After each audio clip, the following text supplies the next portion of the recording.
வாழ்க வளத்துடன் அனைவருக்கும் அன்பான வணக்கங்கள். எல்லாம் வல்ல இறைவனின் திருவடிகளை என்னுடைய மனம் மொழி மெய்களால் போற்றி பணிகின்றேன்.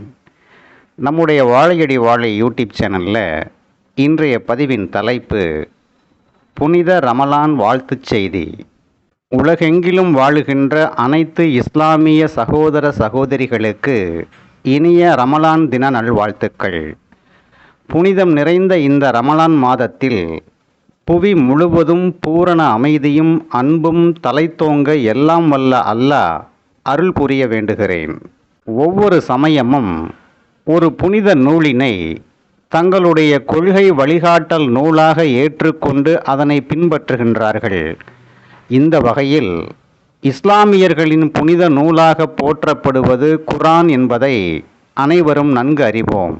எல்லா சமய புனித நூல்களில் விதிகளும் இருக்கும், ஒழுங்குகளும் இருக்கும். இங்கே நாம் கவனிக்க வேண்டிய விடயம் என்னவென்றால், விதிகள் மட்டும்தான் சமயத்திற்கு சமயம் நூலுக்கு நூல் மாறுகின்றதே அன்றி ஒழுங்குகள் ஒருபோதும் மாறுபடுவதில்லை என்பதை நாம் உற்று நோக்க வேண்டும். அனைத்து சமய புனித நூல்களும் அன்பு என்ற அச்சாணியில்தான் சுழன்று கொண்டிருக்கிறது.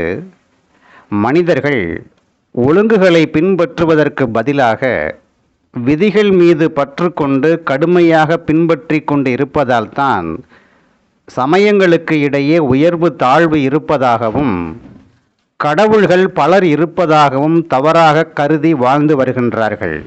இறைவன் அல்லது கடவுள் என்ற பேராற்றல் பல அல்ல, அது ஒன்றே ஒன்றுதான் என்பதனையும், அந்த பேராற்றல்தான் அனைத்து உயிர்களின் உலகங்களின் மூலமாக அல்லது ஆதாரமாக இருக்கின்றது என்பதையும் நாம் முதலில் நன்கு விளங்கி கொள்ள வேண்டும். இந்த பேராற்றல் பொருளை நாம் நெருங்கி உணர்ந்து அனுபவிப்பது என்பது இயலாத காரியம். எனவேதான் இஸ்லாமியர்களின் வழிபாடுகள் உருவங்களை மையப்படுத்தாமல் அருவ வழிபாடாகவே அமைந்திருக்கின்றது. இரண்டு வழிமுறைகள் வழியாக இறைவன் மனிதர்களை ஆட்கொள்கின்றான். ஒன்று, இறைவன் தன்னுடைய உண்மை அல்லது சொரூப நிலையை விட்டு கீழிறங்கி வந்து மானிட உருவில் அவதாரம் செய்து அருள் புரிந்து ஆட்கொள்வது ஒரு வகை. பக்குவப்பட்ட ஆன்மாக்களை பூ உலகில் பிறக்கச் செய்து அவர்கள் வழியாக நெறி தவறிய மனிதர்களை நல்வழிப்படுத்துவது என்பது மற்றொரு வகை. இந்த இரண்டாம் வகையில் பூமியில் பிறப்பவர்களைத்தான் அருளாளர்கள், ஞானியர்கள், இறை தூதர்கள் என்று நாம் அழைத்து வருகின்றோம். இந்த வரிசையில் எண்ணற்ற இறை தூதர்கள் பூமியில் அவதரித்து இறைவனின் கட்டளைகளை மனிதர்களுக்கு எடுத்து கூறிச் சென்றிருக்கிறார்கள். முகமது நபிகளும் அவ்வாறு இறைவனால் அனுப்பப்பட்ட ஒரு இறை தூதுவர்தான். காலச்சூழல் மாற்றத்திற்கு ஏற்ப பொருத்தமான செய்திகளை மனிதர்களிடம் கொண்டு சேர்ப்பதற்காக பல்வேறு இறை தூதர்கள் அவ்வப்பொழுது தோன்றி நம்மை நல்வழிப்படுத்தி இருக்கின்றார்கள். எனவே நபிகள் நாயகமும் காலத்தின் தேவை கருதி இறைவனால் அனுப்பப்பட்ட ஒரு இறை தூதர் என்பதை நாம் நன்கு உணர வேண்டும். மனம் மொழி மெய்களால் பல்வேறு கூறுகளாக சிதறி கிடக்கும் மனித கூட்டத்தை நல்வழிப்படுத்த வேண்டுமென்றால் பல்வேறு வகையான தூதர்களை அனுப்புவதுதான் பொருத்தமானது. இறைவனால் அனுப்பப்பட்ட அனைத்து இறை தூதுவர்களும் அந்தந்த காலகட்டத்திற்கு உரிய வாழ்க்கை நெறிகளை பரப்புவார்கள் என்று நாம் புரிந்து கொள்ள வேண்டும். அனைத்து இறை தூதுவர்களும் அல்லது அருளாளர்களும் அன்பு என்ற ஒன்றை மையப்படுத்தி தான் சமய நெறிகளை, சமய விதிகளை கட்டமைத்தார்கள். இறை தூதுவர்களின் அல்லது அருளாளர்களின் கருத்துக்களில் வேறுபாடுகள் இருப்பது போல தோற்றம் தந்தாலும் இவர்கள் அனைவரும் இறுதியில் அன்பு என்ற மூலத்தை நோக்கியே நம்மை அழைத்துச் செல்கின்றார்கள் என்பது மட்டும் உறுதி. இஸ்லாமிய சமுதாய மக்களின் புனித நூலான குர்ஆன் மீதும் இறை தூதுவரான நபிகள் நாயகம் மீதும் குறிப்பிட்ட சமய அடையாளம் பூசி விலகிவிடாமல் அந்த நூல் கூறுகின்ற புனித செய்தியையும் நபிகள் நாயகத்தின் போதனைகளையும் உள்ளது உள்ளபடி உள்வாங்கினால் உண்மை என்பது பல அல்ல, அது ஒன்றே ஒன்றுதான் என்பதும் விளங்கும். தற்போது நிலவி வரும் போர் சூழலில் இஸ்லாமிய நாடுகள் மிக கடுமையாக பாதிக்கப்பட்டிருக்கின்றன. புனிதம் நிறைந்த இந்த ரமலான் மாதத்தில் இஸ்லாமியர்கள் மீது தொடுக்கப்பட்ட போர் என்பது ஏற்றுக்கொள்ள இயலாதது மற்றும் முற்றிலும் தவறானது. ஒரு நாட்டின் உச்ச தலைவர் விதிகளை மீறி கொல்லப்படுகின்றார். கட்டமைப்புகள் சிதைக்கப்படுகின்றன.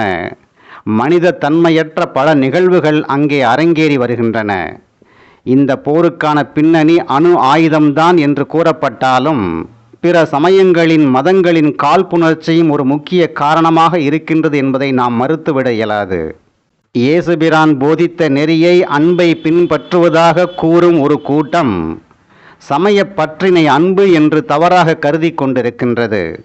ஒன்றன் மீது பற்று என்று வந்துவிட்டாலே அங்கு மறைந்து இருக்கின்ற உண்மைகளை நாம் ஒருபோதும் உணர முடியாது. எனவேதான் சமய பற்றாளர்கள் தீவிரவாதிகளாக உருவெடுக்கின்றார்கள். இதுதான் தற்போதும் ஈரான் இஸ்ரேல் அமெரிக்க போராக வெடித்திருக்கின்றது. போர் மேகங்கள் சூழ்ந்த இந்த சூழலில் அங்கு உள்ள இஸ்லாமிய சகோதர சகோதரிகள் ரமலான் விழாவினை மன நிறைவோடு அச்சமின்றி கொண்டாட முடியாத நிலைக்குள் தள்ளப்பட்டிருக்கின்றார்கள்.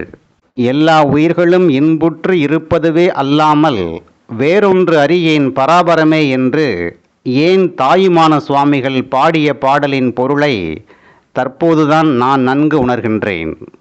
இறைவன் மிக பெரியவன் என்ற குரான் வாசகத்தின் மீது எனக்கு மிகுந்த நம்பிக்கை உண்டு. எனவே எல்லாம் வல்ல இறைவன் தற்போது நிலவி வரும் அசாதாரணமான சூழலில் இருந்து அப்பாவி இஸ்லாமிய சகோதர சகோதரிகளை மீட்டெடுத்து காப்பாற்ற வேண்டும் என்று வேண்டிக் கொள்கின்றேன். பிறரின் உரிமைகளை பறிக்காமல் அதே வேளையில் நம் உரிமைகளை பிறருக்காக விட்டு கொடுக்காமல் வாழும் வாழ்க்கைதான் உண்மையான சுதந்திர வாழ்க்கை என்பதை அனைவரும் உணர்ந்து ஒழுங்கு எல்லைகளை மீறாமல் அன்பாக கூடி வாழும் நாள் எந்நாளோ என்று கூறி இன்றைய நாள் பதிவை நிறைவு செய்கின்றேன். அனைத்து இஸ்லாமிய சகோதர சகோதரிகளுக்கும் இனிய ரமலான் தின நல்வாழ்த்துக்கள். நன்றி, வணக்கம், வாழ்க வளத்துடன். அவன் அருளாலே அவன் தாழ் வணங்கும் மகிழ்ச்சியுடன் உங்கள் ராதாகிருஷ்ணன்.